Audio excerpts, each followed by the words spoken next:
Hello, Crypto Tester here. In this video I will show you how you can import a wallet in XD5 version 3, so the latest version, and how to see if you receive the XRUNE airdrop. So you click here on the extension after installing it, and then you click Let's Get Started, and here you can import the XD5 wallet, but first you have to click Terms and Conditions here.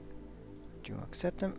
Restore with the secret phrase, probably not the case because I did this some weeks ago. So with the old version, legacy, and here I select my file and I insert the password as well,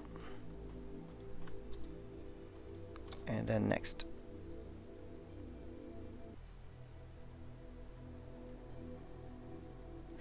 There you go, it says congratulations, you're all set up. Now you can go to the extensions. I close this one.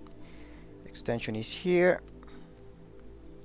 It's telling you to make a backup, where I'm coming from a backup, so I don't need to make a backup. Just in case, here there is a wallet tab, and if you click here you can click backup and then insert your password, and you can make a backup. If you want to change the password, you can insert a new password. So if you click this one, you can insert a new password here 2 times the old one, and then you export it with a new password. Anyway, let's go back to the wallet. Here you can see all the balance is 0 because I just installed the wallet for the airdrop.